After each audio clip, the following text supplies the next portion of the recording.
Airport पर जिस लड़के को साधारण समझकर धक्के मारे, टिकट फाड़ा, उसने एक कॉल में पूरी एयरलाइन बंद करवा दी। फिर जो हुआ वो हर टीवी के स्क्रीन पर, हर मोबाइल में और पूरे सोशल मीडिया पर चर्चा का विषय बन गया कि आखिरकार ये साधारण सा दिखने वाला लड़का है कौन।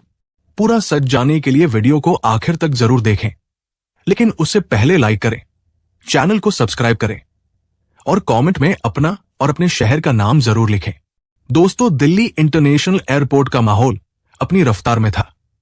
बाहर विदेशी गाड़ियों की कतारें, अंदर चमचमाती फ्लाइट स्क्रीन, लेकिन भीड़ के उस कोने में खड़ा वो लड़का शिवांश, जिसकी चप्पल घिसी हुई थी, कमीज हल्की धुली सी थी और आंखों में ऐसा सन्नाटा था जैसे बरसों से कोई सपना सिर्फ पलकों पर बोझ बनकर रखा हो।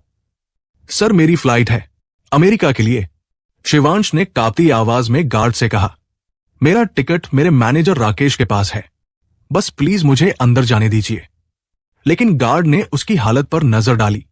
फटे से बैग, पुराने कपड़े और एक दया मिश्रित हंसी के साथ कहा, ओ भाई, ये एयरपोर्ट है, कोई बस डिपो नहीं। अमेरिका जाना है, पहले अपनी शक्ल तो देख। शिवांश ने कुछ नहीं कहा, बस एक लंबी सांस ली, जैसे ये अपमान कोई नया नहीं था उसके लिए। तभी वहां एक चमचमाती ब्लैक कार रुकी और उसमें से उतरी दृष्टि वर्मा, चमकता हुआ बिजनेस सूट, हाई हील्स और पीछे खड़ा उसका बॉडीगार्ड। दृष्टि कोई आम लड़की नहीं थी, वो वर्मा ग्रुप ऑफ इंडस्ट्रीज की सीईओ थी। एक ऐसी लड़की जिसने अपने दम पर कारोबार को आगे बढ़ाया था और अब एयरपोर्ट पर विदेशी निवेशकों के स्वागत में आई थी। उसकी नजर जब उस भीड़ में शिवांश पर पड़ी तो उसका चेहरा गुस्से से तमतमा उठा। ये फिर यहां आ गया? गार्ड, इस निकम्मे को बाहर निकालो। मैंने साफ कहा था, कोई ड्रामा नहीं चाहिए। शिवांश की आंखों में एक उम्मीद बाकी थी। दृष्टि, प्लीज, मेरी फ्लाइट है, मेरा काम बहुत जरूरी है, मेरी टिकट अंदर है, प्लीज मेरी बात सुनो। दृष्टि ने हंसते हुए कहा, तू और अमेरिका? चल भाग यहां से। ये देखो इसके कपड़े, चप्पल देखो। हे भगवान, कौन मूर्ख होगा जो तेरे जैसे को टिकट देगा। बगल में खड़े बिजनेस पार्टनर ऋतिक ने हंसते हुए कहा, दृष्टि, 50 रुपए दो और भगा दो इसे, चाय भी पी लेगा रास्ते में। सब हंस पड़े, लेकिन शिवांश चुप था। उसने एक बार फिर गर्दन झुकाई और मुड़कर जाने ही वाला था। तभी एक ब्लैक रोल्स रॉयस तेजी से एयरपोर्ट के गेट पर रुकी। दरवाजा खुला और उसमें से उतरे संजय रायजादा, देश के सबसे बड़े बिजनेस टाइकून, जिनके एक फोन पर कंपनियों के भाग्य बदल जाते थे। उनकी नजर जब शिवांश पर पड़ी, वो एकदम चौंक पड़े। मिस्टर शिवांश, आप यहां? दृष्टि और ऋतिक की हंसी थम गई, उनकी आंखें चौड़ी हो गई और जुबान जैसे तालू से चिपक गई। शिवांश ने शांत मुस्कान के साथ कहा, संजय जी, आपको देखकर अच्छा लगा, बस थोड़ी परेशानी हो गई थी। संजय रायजादा तेजी से गार्ड की ओर मुड़े। इन्हें रोका किसने? क्या यही तरीका है आपके यहां मेहमानों से बात करने का? पता भी है ये कौन है? गार्ड कुछ बोल पाता उससे पहले संजय जी ने फोन निकाला। हेलो, एयरपोर्ट मैनेजर से बात कराइए। अभी कुछ ही पलों में सफेद सूट में दौड़ता हुआ मैनेजर आया। सर, क्षमा करें, हमें नहीं पता था, इन्हें अभी के अभी अंदर ले जाइए। इनकी टिकट और पास राकेश के पास है, इन्हें एक सेकंड भी इंतजार नहीं करना चाहिए। दृष्टि अब भी सन खड़ी थी, उसकी आवाज में कंपन था। ये शिवांश कौन है ये? संजय जी ने दृष्टि की ओर देखा, मुस्कुराए। लगता है अब बिजनेस तो जानती है, लेकिन इंसान पहचानना नहीं सीखा अभी तक। शिवांश चुपचाप अंदर चला गया, लेकिन उसकी आंखें दृष्टि की आंखों में एक सवाल छोड़ गई। कभी तुम्हारे अपमान से नहीं टूटा, आज तुम्हारे सवालों में खुद को झलकते देख रहा हूं। शिवांश अब एयरपोर्ट के अंदर था, हाथ में फोन, जेब में पासपोर्ट और दिल में एक तूफान। उसके मैनेजर राकेश ने गेट नंबर 3 की ओर इशारा करते हुए कहा, सर जल्दी कीजिए, आपकी फ्लाइट बोर्डिंग पर है, टिकट और डॉक्यूमेंट्स सब यहीं हैं।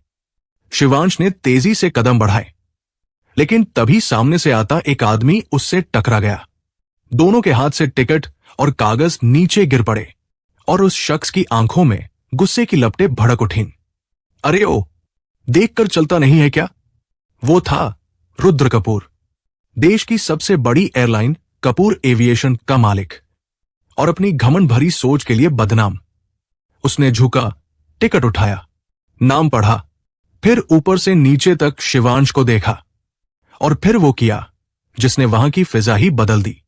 उसने टिकट को 4 टुकड़ों में फाड़ा और शिवांश के मुंह पर फेंकते हुए कहा, तेरे जैसे निकम्मे मेरी फ्लाइट में उड़ेंगे?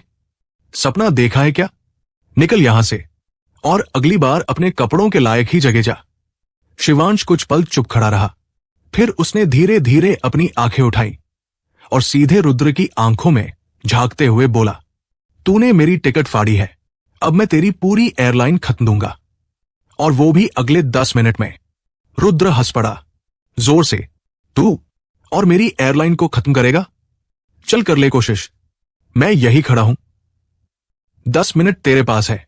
शिवांश ने जेब से फोन निकाला, एक नंबर डायल किया। आवाज आई, यस सर। शिवांश ने बस इतना कहा, plan B now, public announcement. Phone cut हुआ। सिर्फ 3 मिनट बाद पूरा एयरपोर्ट लाउडस्पीकर पर थर्रा उठा। प्रिय यात्रियों, हम खेद के साथ सूचित करते हैं कि कपूर एविएशन की सभी सेवाएं तत्काल प्रभाव से निलंबित कर दी गई है। सभी यात्रियों से अनुरोध है कि वे हमारी वेबसाइट या हेल्पलाइन से संपर्क करें। एक पल में सब कुछ थम गया। रुद्र का चेहरा सफेद पड़ चुका था। उसके फोन पर एक के बाद एक कॉल्स आ रही थी। निवेशक घबरा गए थे, बोर्ड मीटिंग बुलाई जा रही थी और कपूर एविएशन की वेबसाइट क्रैश हो चुकी थी। तूने ये किया? रुद्र कांपती आवाज में बोला। शिवांश ने बिना मुस्कुराए कहा, तूने मेरी टिकट फाड़ी थी, मैंने तेरी पूरी कंपनी को कागजों तक सिमटा दिया। तभी राकेश दौड़ते हुए आया, सर, मैंने आपके लिए प्राइवेट जेट का इंतजाम कर दिया है, हमें अभी निकलना होगा। Private jet? रुद्र के होंठ कांप रहे थे। पास खड़े यात्रियों ने शिवांश की ओर देखने लगे। कोई समझ नहीं पा रहा था ये शख्स आखिर है कौन, लेकिन उस सवाल का जवाब बहुत जल्द मिलने वाला था, क्योंकि कुछ ही घंटों बाद शहर की हर न्यूज चैनल, हर सोशल मीडिया पोस्ट और हर हेडलाइन पर सिर्फ एक नाम था, शिवांश। वो शख्स जिसे सबने बेरोजगार समझा और जिसने 10 मिनट में एक साम्राज्य गिरा दिया। अगली सुबह नारंग मैंशन का हॉल सन्नाटे में डूबा हुआ था। टेलीविजन की स्क्रीन पर बार बार एक ही ब्रेकिंग न्यूज चमक रही थी, कपूर एविएशन 10 मिनट में बंद। एक रहस्यमयी बिजनेसमैन ने किया बड़ा खेल। और स्क्रीन पर शिवांश का वही चेहरा, अब पुराने कपड़ों में नहीं, बल्कि एक काले 3 पीस सूट में, आत्मविश्वास से भरा हुआ। दृष्टि ने जब ये देखा, उसके हाथ से रिमोट गिर पड़ा, आंखें फटी की फटी रह गई। ये तो शिवांश है, ये तो वही है जिसे मैं निकम्मा कहती रही। उसका गला सूख गया। याद आने लगी वो हर बातें, वो हर ताना, वो हर बेइज्जती, वो हर पल जब उसने शिवांश को एक नौकर से भी नीचा समझा था। उसी वक्त टेबल पर रखे एक कागज पर उसकी नजर गई। शिवांश का लिखा हुआ एक छोटा सा नोट। नारंग इंडस्ट्रीज को डूबने से बचाना मेरा वादा था, लेकिन अब तुम्हें खुद को साबित करना है। दृष्टि की आंखों से एक आंसू टपक पड़ा। उसने वही किया जो किसी भी मजबूत लेकिन टूटी औरत को करना चाहिए था। फोन उठाया, नंबर मिलाया। शिवांश, तुम कहां हो? कुछ पल की खामोशी के बाद आवाज आई, मैं शहर से बाहर हूं दृष्टि। तुम्हें समय चाहिए था खुद को साबित करने का। अब तुम्हारी बारी है, लेकिन मैं तुमसे मिलना चाहती हूं। मुझे अपनी गलती का एहसास हो गया है। शिवांश की आवाज में कोई नाराजगी नहीं थी, बस एक शांत ठहराव था। जब तुम तैयार हो जाओगी, मैं तुम्हें ढूंढ लूंगा। फोन कट गया। दृष्टि की आंखें अब रो नहीं रही थी, अब उनमें एक नई आग थी, पछतावे की नहीं, परिवर्तन की। उसने अपनी कंपनी के हर फाइल को एक बार फिर से उठाया, हर रिपोर्ट, हर डील, हर अधूरी कोशिश को अपने हाथों में लिया। पुराने क्लाइंट्स को फोन किया, निवेशकों को बुलाया, कर्मचारियों को एकजुट किया। अब दृष्टि अकेली नहीं थी, अब उसके हर फैसले में एक छाया थी, जो कहीं न कहीं हर कदम पर उसे सही दिशा दिखा रही थी। शिवांश की छाया 3 महीने बीत गए। दिल्ली के सबसे भव्य होटल में एक चैरिटी अवार्ड फंक्शन आयोजित किया गया था, जहां शहर के बड़े बड़े कारोबारी और नामचीन चेहरे मौजूद थे। दृष्टि भी वहां मौजूद थी, एक नई चमक के साथ, लेकिन उसकी आंखें अब भी किसी को तलाश रही थी। तभी मंच पर उद्घोषणा हुई। आज हम सम्मानित कर रहे हैं एक ऐसे व्यक्ति को जिसने चुपचाप हजारों कैंसर मरीजों की जिंदगी बचाई। एक ऐसा नाम जिसने बिना दिखावे के समाज को अपना सब कुछ दिया। हम आमंत्रित करते हैं श्री शिवांश वर्मा को। दृष्टि की सांस रुक गई, आंखें नम हो गई। मंच पर वो ही था, लेकिन इस बार पुराने कपड़े नहीं। एक गहरे रंग का सूट, शांत चेहरा, लेकिन उसकी आंखों में एक नरमी थी, एक अपनापन था। शिवांश ने माइक संभाला। यह सम्मान मेरी मां राधा वर्मा को समर्पित है, जिन्होंने मुझे सिखाया कि असली ताकत दूसरों की मदद करने में होती है। फिर वो रुका और सीधा दृष्टि की ओर देखा। और आज मैं ये सम्मान एक और शख्स को देना चाहता हूं, जिसने मुझे मेरी खुद की अहमियत का एहसास कराया, जिसने मुझे चोट दी, लेकिन उसी चोट से मुझे मजबूती भी मिली। दृष्टि, ये तुम्हारे लिए है। सारा हॉल सन्नाटे में था। दृष्टि खड़ी हुई, उसके कदम कांप रहे थे, आंखें बरस रही थी। वो धीरे धीरे शिवांश के पास पहुंची और थरथराती आवाज में बोली, शिवांश, मैंने तुम्हें अपमानित किया, निकम्मा कहा, ताने मारे, लेकिन अब समझ आया, तुम ही मेरी सबसे बड़ी ताकत थे। मैंने तुम्हें खो दिया है, लेकिन प्लीज मुझे एक मौका दो। मैं तुम्हारे बिना अधूरी हूं। शिवांश ने कुछ नहीं कहा। उसने बस दृष्टि का हाथ थामा और हल्के से मुस्कुराया। मैंने तुमसे कभी नफरत नहीं की दृष्टि। मैं तो बस चाहता था कि तुम मुझे मेरे सच के साथ अपनाओ, और आज तुमने वही किया। दृष्टि फफक पड़ी और उसके सीने से लग गई। पूरा हॉल तालियों से गूंज उठा। संजय रायजादा मुस्कुरा रहे थे, कह रहे थे, कभी कभी सबसे बड़ी जीत मोहब्बत की होती है, और ये उसका जीता जागता सबूत है। उस रात नारंग मैंशन में फिर एक नई शुरुआत हुई। शिवांश और दृष्टि अब सिर्फ पति पत्नी नहीं थे, वो साथी थे, दोस्त थे, एक दूसरे की ताकत थे। और सबसे बड़ी बात, अब वो दोनों एक दूसरे के सच को जानकर स्वीकार कर चुके थे। कहते हैं ना, जब रिश्ता दिल से जुड़ जाए तो वो किसी दस्तावेज या रस्म का मोहताज नहीं होता। अब शिवांश और दृष्टि एक नए सफर पर थे। अब न तो दृष्टि उसे निकम्मा कहती थी, और न ही शिवांश को कोई राज छुपाना पड़ता था। दोनों ने मिलकर कंपनी को नए सिरे से खड़ा किया।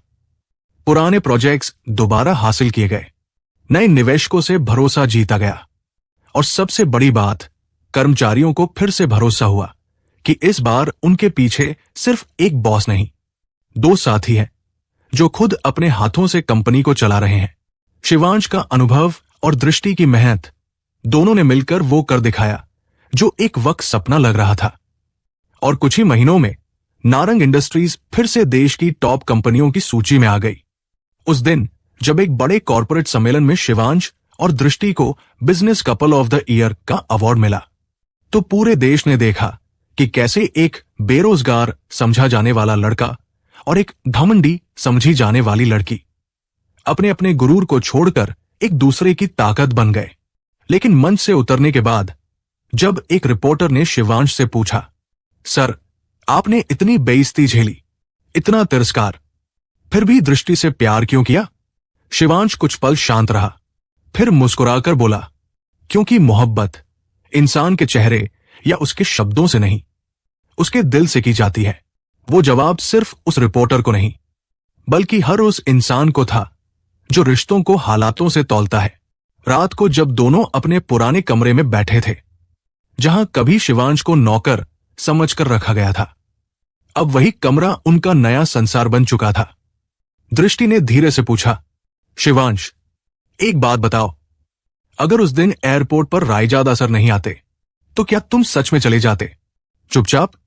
शिवांश ने उसकी आंखों में देखा, फिर एक गहरा सांस लेकर बोला, शायद हां, क्योंकि मैं तुम्हें बदलना नहीं चाहता था। मैं चाहता था कि तुम खुद समझो, और जब तुमने खुद अपने मन से मुझे देखा, तभी तुम्हारा प्यार सच्चा लगा। दृष्टि की आंखों में फिर नमी भर आई। उसने अपना सिर शिवांश के कंधे पर रख दिया और बोली, मैं 100 बार जन लूं तो हर बार तुम्हें ही चाहूंगी, चाहे तुम बेरोजगार हो या करोड़पति। शिवांश ने उसकी उंगलियों को थाम लिया। और मैं हर जन्म में यही दुआ करूंगा कि तुम मुझे मेरे सच के साथ अपनाओ। कमरे में सन्नाटा था, लेकिन वो सन्नाटा अब दर्द का नहीं, सुकून का था।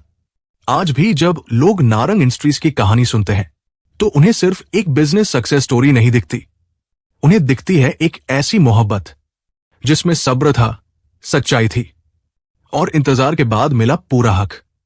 तो दोस्तों, आप बताइए, क्या आपने कभी किसी को उसके हालात देखकर परखा है, या कभी किसी ने आपको सिर्फ आपकी सादगी की वजह से ठुकरा दिया हो? कमेंट में जरूर बताइए। और अगर यह कहानी आपके दिल को छू गई हो तो लाइक जरूर करें और हमारे चैनल स्टोरी बाय एके को सब्सक्राइब करें, ताकि हम फिर ला सकें एक ऐसी ही प्रेरणादायक, भावनात्मक और दिल को छू लेने वाली कहानी। फिर मिलेंगे एक नई कहानी में, एक नए किरदार के दर्द और मोहब्बत के साथ। जय हिंद, जय भारत।